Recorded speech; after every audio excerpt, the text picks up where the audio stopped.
Juga di bawah saya dan seluruh anggota Forkopimda yang saya hormati, tokoh-tokoh pemekaran dari Bentuni dan pemimpin-pemimpin Kabupaten Bentuni terlebih dahulu yang dulu dan mampu mensejahterakan Kabupaten Bentuni dari pulau-pulau yang ada dan dari distrik serta kampung-kampung yang ada. Saya hanya membawa 3 pesan aja. Saya tadi cek APBD Kabupaten Bentuni. APBD Kabupaten Bentuni totalnya kurang lebih sekitar 3,1 sampai 3,2 triliun. APBD Provinsi Papua Barat kurang lebih sekitar 3,5 triliun.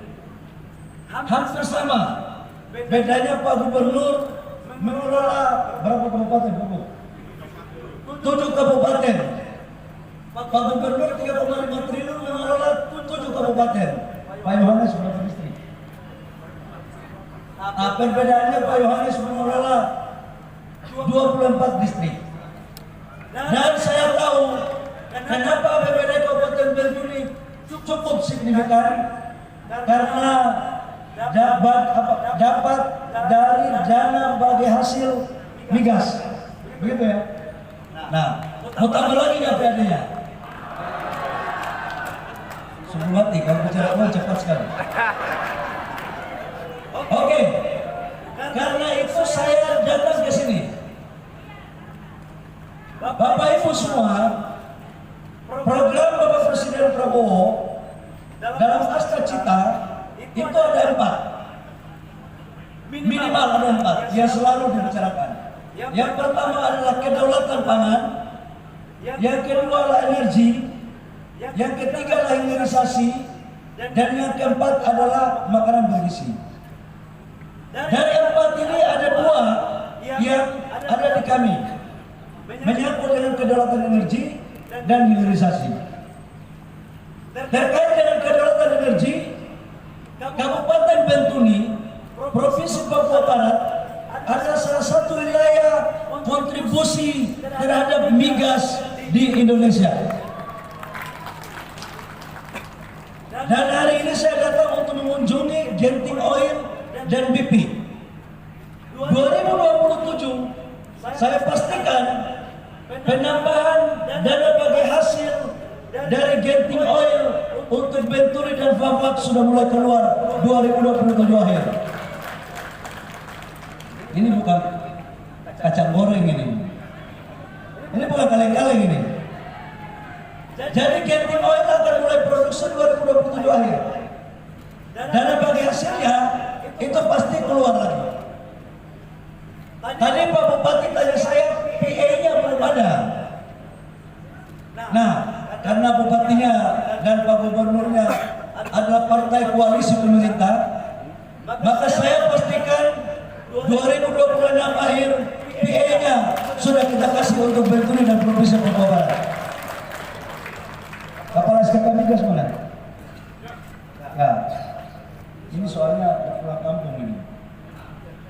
Bapak Ibu semua, bagi saya Bentuni adalah bagian dari kampung saya. Karena Fak-Fak dan Bentuni itu 11-12. Ada sebagian orang Bentuni yang juga orang Fak-Fak, dan sebagian orang Fak-Fak juga ada di wilayah Kabupaten Bentuni. Jadi kalau bukan kita, terus siapa lagi yang mau kuliah? Kalau tidak sekarang, terus mau tunggu siapa untuk bagi PA-nya, kira-kira begitu. Yang kedua, menyangkut dengan BP. Ada Presiden BP datang. Oh, kira-kira kau si itu belum datang. Nanti ketemu saya di Jakarta.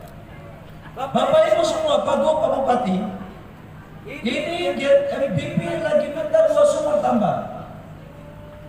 Sekarang saya mau kunjungi, tapi saya belum bisa kasih apa-apa ke mereka kalau mereka belum komitmen untuk membuat daerah penambahan PAD baik provinsi maupun kabupaten Bentuni.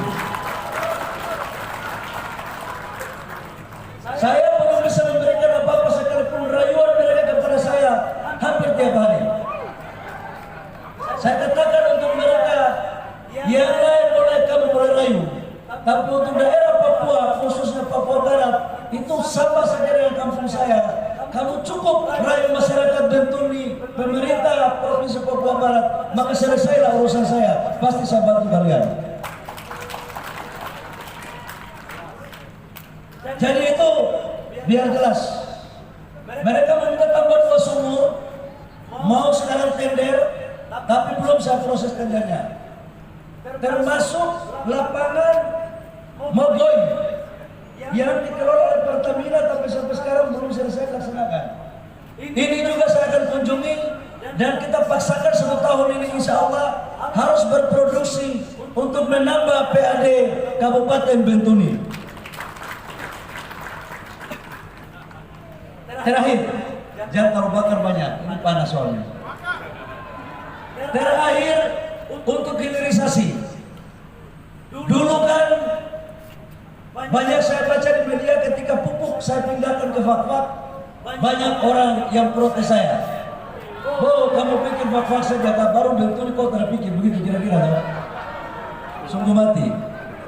Oke, Bapak Ibu semua, untuk hilirisasi kita mulai 2026 awal dalam proyek hilirisasi kita membangun blue ammonia di Bentuni dengan investasi 1,2 miliar rupiah. 1,2 miliar US dollar. Itu 10 triliun lebih, bukan 1,2 triliun. Ini APBD Kabupaten Bentuni 5 tahun baru dapat investasi itu 1. Dan ini kita lakukan kolaborasi. Saya akan pakai teman-teman dengan pengusaha lokal. Jangan semua pengusaha itu dari Jakarta datang. Kasihkan anak-anak daerah menjadi tuan di negeri sendiri. Setuju kan tidak? Kalau kamu tidak setuju, saya bawa saja orang Jakarta datang sini. Oh, barang apa jadi? Nanti Pak Bupati yang kasih rekomendasi sama Pak Gubernur, siapa anak Papua yang memenuhi syarat, yang profesional, bukan pengusaha yang bawa proposal seperti proyek APBD. Ini investasi besar. Saya pikir hanya itu saja. Menyangkut dengan CCS, itu akan menciptakan lapangan pekerjaan. Jadi Bapak Ibu semua, kalau ini berjalan, insya Allah penambahan anggaran untuk pendapatan di Bentuni berjalan. Apalagi saya lihat ini tiang-tiang saja sudah warna kuning. Coba lihat, tiang-tiang sudah warna kuning ini, coba lihat. Ya kalau bisa Pak Bupati cat juga warna lain. Karena kita ingin untuk Bentuni inilah rumah kita bersama. Dari partai manapun, dari suku manapun, dan dari agama manapun. Saya pikir demikian, sukses untuk kita semua. Terima kasih. Wabillahi taufiq wal hidayah. Wassalamualaikum warahmatullahi wabarakatuh. Shalom. Shalom. Shalom. Om Santi Santi Om. Namo Buddhaya. Salam kebajikan. Terima kasih kami ucapkan kepada Menteri Energi dan Sumber Daya Mineral Republik Indonesia yang berkenan menyampaikan sambutan.